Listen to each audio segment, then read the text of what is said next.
G'day, gang. So I wanted to talk today about a game that I think a lot of people don't know about. Back in the dark ages of gaming, there was this game called Planescape Torment. It was basically based on the system of Planescape, I think, or D&D. I don't care. That one was from the other, but basically it was you're established in the City of Doors, Sigil. Supposedly it's called Sigil, but no, that sounds weird. I'm sorry, I don't respect that. So it's the City of Doors, so you can walk through a door and get stuck there. And there are characters that are running around. There is a character that's running around screaming, and you can say, "What's wrong? What's wrong?" And they can say, "I walked through a door, and now I'm here. Oh my god, I'm so stuck." And they're traumatized and scared and horrified. And I think that is one of the really cool things about Magic in that game in particular. But the Torment, there's two Torment games, sort of. But the other one that I wanted to talk about is its sort of predecessor. No, what's the one that comes after? Who cares? It's the one that comes after. I'm off to such a great start in this video. It's my literal favorite fucking video game of all time. I don't even know. Shut up. Okay. I want to talk about Torment, Tides of Numenera. Right. So this is based on a system. I think it's called... I'm so good at this, guys. I'm a professional YouTuber. I'm really not. I think it's based on a system called Numenera. I think that's the system. But basically, it is an actually really fucking cool system. I didn't know that this system existed until this game came out. Some ego Andy put his name on it, which I always find weird.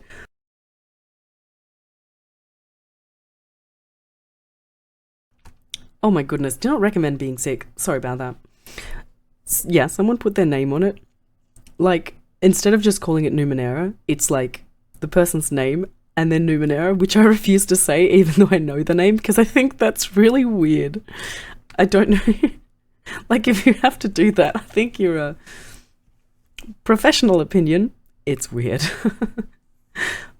The game itself, though, it's really cool. Really, really cool. So this is a game type that I very much enjoy. It's the old Neverwinter Nights, Baldur's Gate, Fallout, thinking of all of the numerous titles in this one that are really like the big ones, Wasteland, and then obviously the more newer styled Baldur's Gate 3, for example, is a style. It's a top-down tactical RPG. It's a very niche game genre, very, very niche genre, and this was back when, this was pre-Larian, so there's no multiplayer. So it is definitely a single-player immersive intended story, and it's not voiced. So, suffering. The voiced games definitely have massive acceleration on quality. Certain parts of the game are voiced, but almost all of it isn't. And certainly the things that you come across in exploration in the world isn't voiced, which I think it's disappointing. It's disheartening because the world itself is very surprising to me. Again, I was not familiar with this system when I played this game. So this is a tabletop system that they've used to make a video game, same as pretty much every one of those other games that I referenced, which is why I intentionally didn't reference the Divinity series, because that was specifically made for a video game, which is why it is so much better. Like, the mechanics of the combat system of the Divinity series is grotesquely better than all of the other mechanics. Numenera fits really nicely into a video game, in my opinion. Second only, of course, everyone's going to lose to Larian's Divinity because of how it was specifically designed for a video game and because of how fucking fun it is. Like, they just... Larian just likes to have fun, clearly. But Numenera is a really cool system that you have willpower, that instead of doing like a dice roll, you basically apply nodes to something, like points to something, that makes you put more effort into it to determine how likely you are to succeed. So you basically spend to win, which is a really cool and unique system. And I think it does break a barrier a bit, because you have to understand how difficult the task is, which the character doesn't always do. And you get a pop-up that tells you how much it is in the video game. So you kind of get the break of that, but I don't think that really ruins anyone's immersion. I don't think gamers are really looking for not to have that, personally. So I don't think that's necessarily a critique. It's just a comment.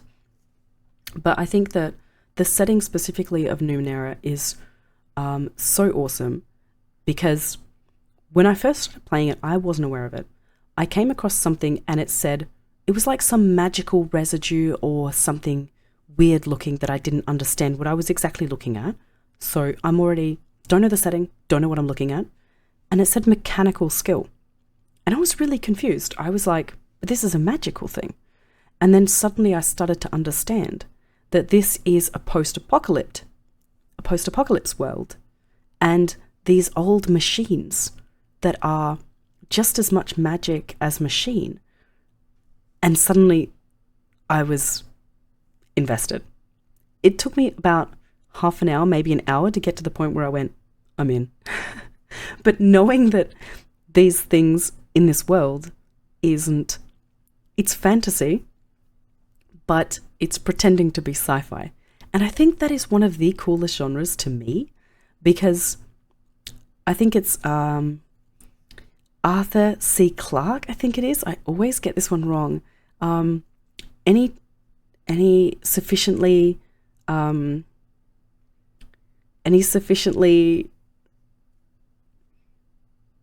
advanced technology is indistinguishable from magic.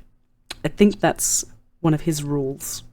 So you see that it effectively makes it into fantasy, even though it was mechanized, which is quintessentially sci-fi. It becomes fantasy because it's magical. And I think that as part of the setting is awesome. And then as you walk through this really complicated world, trying to follow this thread, the story truly is one of the most surprising and resonating narratives that I've ever had. It's not like some other games that has like twists within twists within twists, which I think can be fantastic if executed well. Obvious spoiler reasons, I'm not going to tell you the games that are twists within twists, because then you'll know that. But I think that the game is already drawing you in. You start out as a shell of the cast-off god. So basically there's someone that was wearing your body, that was a consciousness that was in your mind. And I specifically said wearing your body because it's supposed to be uncomfortable. It's supposed to resonate and elicit emotions, I think. It's weird that someone else was you. And I think that you immediately understand that there are so many elements that are really complicated and uncomfortable about the prospect that you don't know who you are.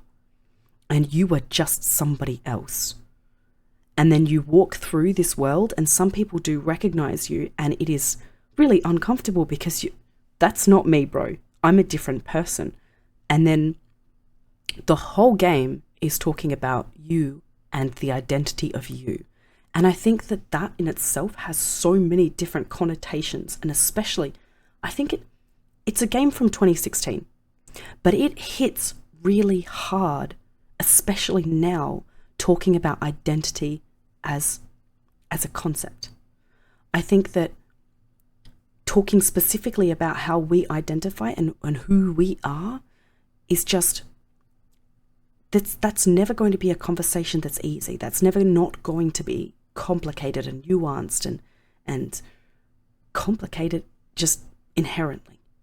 And I think that that's why these topics are so powerful and significant. But your companions in this game, holy shit. I think the reason that this is my favorite game is not just because, like, it is my favorite game of all time.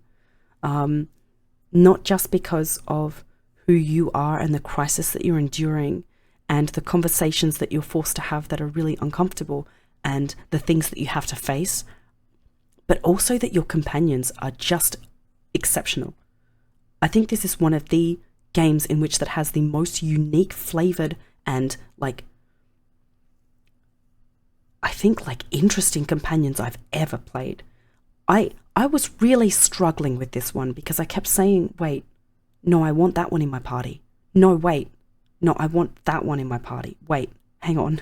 I can't have them all. And it actually really pissed me off because in most games I'm like, I have to pick 3 of these fuckers? Jesus. But in this game, I couldn't have enough of them. And there are really hard choices that I had to make all throughout the game, and it was difficult. One of my earliest companions has magical tattoos, and that is his abilities. That is his combat power. And when he uses them, he feels really, really sad, but he doesn't know why. It feels wrong to use his tattoos, and he doesn't understand any of that. And his story comes out, and I'm not spoiling it for you. You have to play it for yourself. I won't go there. And one of the other characters has different versions of herself that she can kind of see into almost different timelines. And that is kind of one of the prototypes that you can be in the game. I can't get into the system and talk about it too much because as complicated and fantastically simple as it is, I think it is one of my favorite systems in terms of character creation.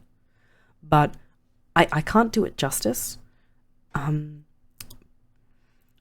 because I'm doing all of these videos without an amount of research that I would like to do, but I just don't have the time.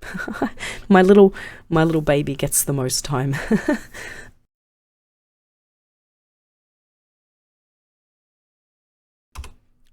You don't want to hear me cough, it's so gross. But I think, yeah, I wanted to do more time to research this and I played this a very, very long time ago, I think, like looking at Steam. Yeah, I played it 2018, so this is just from memory. And I kind of wanted it to be from memory though, because I wanted that to be one of the hallmarks of expressing how significant this is, because I have a garbage memory. But to express how significant this game is, I played it 7 years ago. That's how long it takes me to do math. I have dyscalculia, okay? Be nice to me, please. I try. Yeah, I played it 7 years ago and it still resonates with me. It still hits, it still feels real, and it still gets to me. It's still with me. And that's always what I talk about with art versus entertainment, in terms of art really, really gets under your skin. And I should have said it, but I forgot one of my favorite phrases. But if it hurts your heart, it's art. That's just one of my phrases that I've chosen to express how art and entertainment are different. And in this sense, it still has its complicated moral dilemmas, are still something that I question even now, 7 years later, which I think as from a writing perspective, I think that's one way in which to define that you've won. You've achieved something significant, is someone is still questioning you 7 years later, still questioning your work, still toying with it, still puzzling with it to try and work out where they do. And I would consider myself usually quite good at puzzling moral solutions when it comes to stories in terms of my own morality. I'm very comfortable with my own morality, and even still this one's a question mark to me, which is awesome in my opinion. I love that. But the character archetypes, wow, that was a tangent. The character archetypes are really cool because you basically build them in pieces. So again, going from 7 years of memory, 7 years ago, you decide, okay, so I want to be a spellcaster and I want to have these specific traits. And that's kind of how you go down and build them. And I think there is a way to do it randomly, but you can specifically choose ways that you want to build. And one of the ways that you can do is to have future selves that can see into different timelines or different variations or versions of yourself however it is flavored. I can't specifically remember. I think it is different futures, but you can yourself flavor anything the way that you want. It's because it's based on a tabletop game, so you can always choose what options you want to do with that. Like, you have extraordinary freedom with tabletop, far more than with a video game. But basically, all of these archetypes, they don't define a character so specifically. Oh my goodness. Sorry about that. They don't define a character so specifically that it's like in Dungeons and Dragons, for example, which is, in my opinion, one of the worst examples of classism, class issues. You see cleric equals godly. You see paladin equals about their virtues and values. And that's because the class defines them that way. But you don't have to have like a cliche character in this game. It doesn't have to be like that. You can have a character who has complicated nuance and backstories that bridge far beyond just being, I went to a church, lol, I got power. Like, it doesn't have to be so cliche. And I know that I am massively over exaggerating for D&D, but D&D is a very limiting and cliche system. It is. Narratively, it is very restrictive. So you have significantly less options with a tabletop game such as that. And there are numerous examples of that. Just to define them and to pick this game up out of that and use it as an example of saying you have narrative freedom with this system, which isn't something that you often get with tabletop systems to this extent, in my opinion. All of the popular ones do put you in a pigeonhole because people prefer that, and I understand that. But people who want more creative freedom, this system is absolutely exceptional for that. And you see that in how amazing and complicated and non-cookie cutter, like actually free, creatively free, your companions are. And that is why the companions in this game are particularly exceptional and resonating and complicated. Because yes, there are specific archetypes where one of the characters is a stealth assassin, and yes, she has leniencies towards that, but that's not all she is. She isn't just a rogue. Like in Dungeons and Dragons, you so often see that a character is just their class.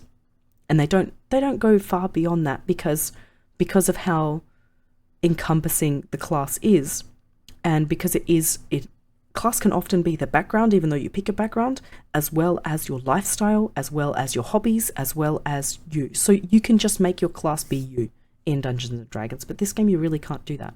So these characters have complicated nuance beyond that, and I think that is one of the beauties of storytelling of this particular system, and I think that is why these have the most human companions I've ever encountered in a video game, which is, I think, part of the most awesome options of it. And when you get to the final conclusion in the game, the ramifications are quite deep. So it's not really a branching storyline kind of game. It's not like Detroit, Once Human, Only Human. I always forget that title, where you really go down a tree and then there's this broad, expansive tree. It's not that kind of game. It's definitely more curated and intentionally cooked on specific, not rails, but areas. So you kind of are in more of a bubble than that sort of game. It's not a choice game in that sense, but it's definitely a choice at the end based on your understanding of what you've experienced throughout the game. And the most obnoxious part about this game is the strength of it, in that the end is completely interpretive.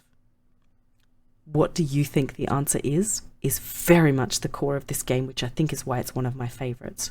Because there's no wrong answer, but there's no right answer, because ultimately it's what you think.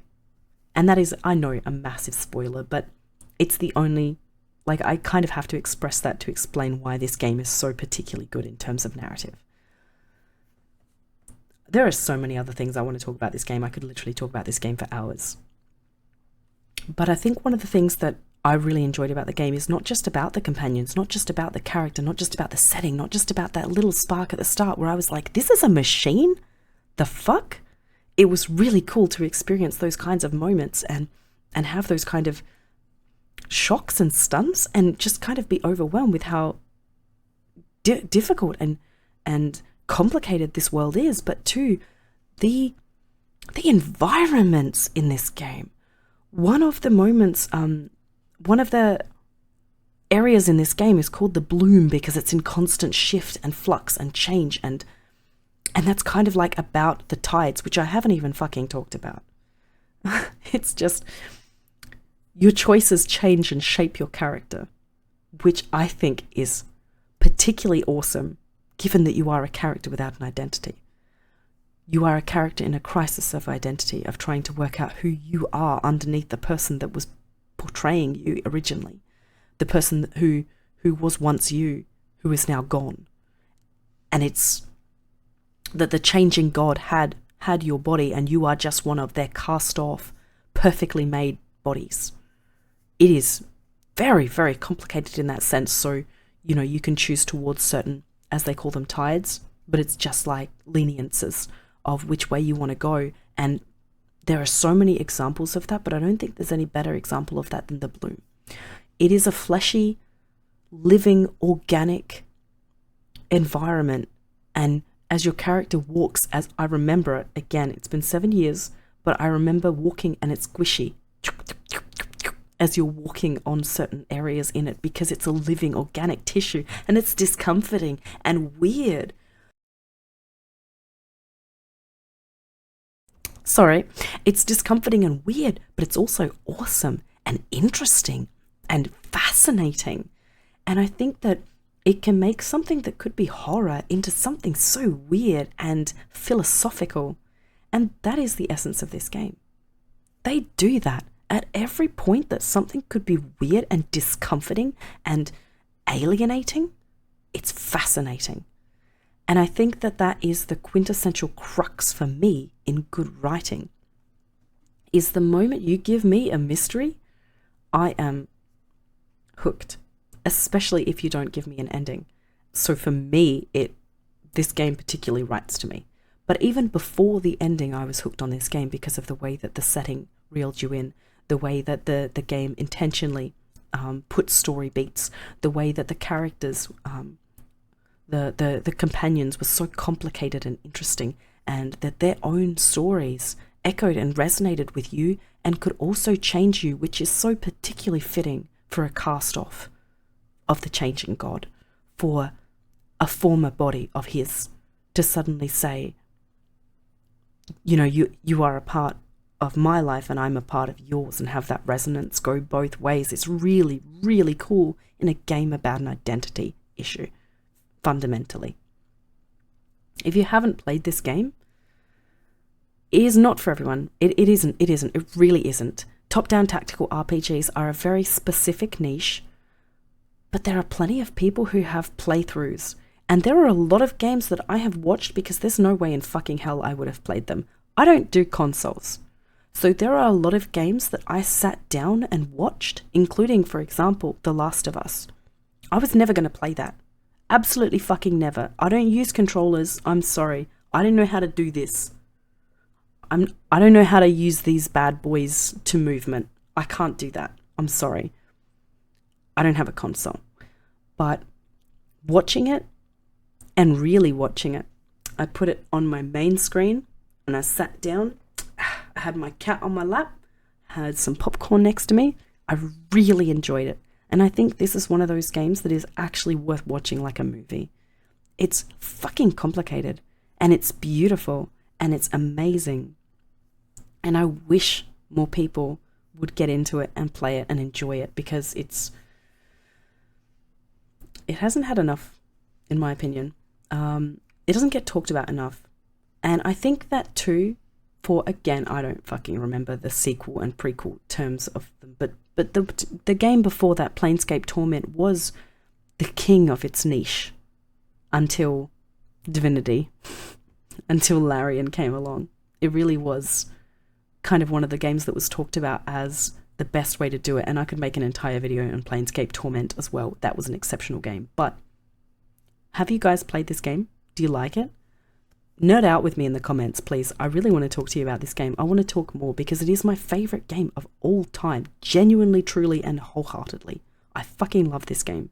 And I would love to talk about it in the comments. I could talk about this for fucking hours, and I'm sure that people would remind me on some of the details that I have lost and rekindle the excitement all over again, and I would love that, and that would mean the world.